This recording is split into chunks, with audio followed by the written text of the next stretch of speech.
ಸದ್ಯಕ್ಕಿಲ್ಲ ಜನನಾಯಕನ್ cinema ಬಿಡುಗಡೆ, ವಿಜಯ್ ಫ್ಯಾನ್ಸಿಗೆ ಬೇಸರ ಅಂತಲೇ ಹೇಳ್ಬೋದು. ಎಲ್ಲರಿಗೂ ಗಿರ್ಮಿ ಕನ್ನಡ ಟಿವಿ ಯೂಟ್ಯೂಬ್ ಚಾನಲ್ಗೆ ಸ್ವಾಗತ ಅಂತ ಹೇಳ್ತಾ ಬಿಟ್ಟು ಶುರು ಮಾಡೋಕ್ಕಿಂತ ಮೊದಲು ಯಾರೆಲ್ಲ ನಮ್ಮ ಯೂಟ್ಯೂಬ್ ಚಾನಲ್ ಮೊದಲು ನೋಡ್ತಿದ್ರಿ ಅವರೆಲ್ಲ ಸಬ್ಸ್ಕ್ರೈಬ್ ಮಾಡ್ಕೊಳ್ಳಿ ಮತ್ತು ಅಲ್ಲಿ ಪಕ್ಕದಲ್ಲಿರೋ ಬೆಲ್ಲೈಕನ್ನು ಪ್ರೆಸ್ ಮಾಡಿ. ತಮಿಳುನಾಟ ದಳಪತಿ ವಿಜಯ್ ಅಭಿನಯದ ಜನನಾಯಕನ್ ಸಿನಿಮಾ ರಿಲೀಫ್ ಸಿಕ್ಕರೂ ಸದ್ಯಕ್ಕೆ ರಿಲೀಸ್ ಭಾಗಿಯಿಲ್ಲ. ಜನನಾಯಕನ್ ಸಿನಿಮಾಕ್ಕೆ UA ಪ್ರಮಾಣ ನೀಡುವಂತೆ ಸೆನ್ಸಾರ್ ಮಂಡಳಿಗೆ ಆದೇಶ. ಏಕ ಸದಸ್ಯ ಪೀಠದ ಆದೇಶವನ್ನು ಮದ್ರಾಸ್ ಹೈಕೋರ್ಟ್ ಶುಕ್ರವಾರ ತಡೆಹಿಡಿದಿದೆ. ಪೊಂಗಲ್ ರಜೆಯ ಜನವರಿ 21ಕ್ಕೆ ಪ್ರಕರಣದ ವಿಚಾರಣೆಯನ್ನು ನ್ಯಾಯಾಲಯದ ಮುಂದೂಡಿದೆ. ಹೀಗಾಗಿ ಅಲ್ಲಿವರೆಗೆ ಸಿನಿಮಾ ರಿಲೀಸ್ ಆಗುವುದು ಅನುಮಾನ. ಮೊದಲೇ ಘೋಷಣೆಯಾದಂತೆ ಈ ಸಿನಿಮಾ ಜನವರಿ 9ರಂದು ರಿಲೀಸ್ ಆಗಬೇಕಿತ್ತು. ಆದರೆ ಕೊನೆಯ ಅವಧಿಯಲ್ಲಿ ಕಾನೂನು ಸಂಕಷ್ಟ ಎದುರಾಗಿದೆ ಅಂತಲೇ ಹೇಳ್ಬೋದು. ಇದೇ ವಿಚಾರವಾಗಿ ಮೊನ್ನೆಯಷ್ಟೇ KVN ಪ್ರೊಡಕ್ಷನ್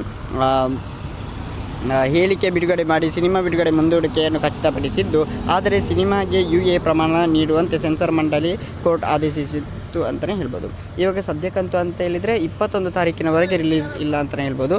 ನಂತರ ಇರಬಹುದು, ಯಾವಾಗಂತ ಬಂದರೆ ಸದ್ಯಕ್ಕೆ ನಾನು ವೀಡಿಯೋ ಮಾಡ್ತೇನೆ. ಓಕೆ, ಮುಂದೆ ಲವ್ ಯು ಸೋ ಮಚ್.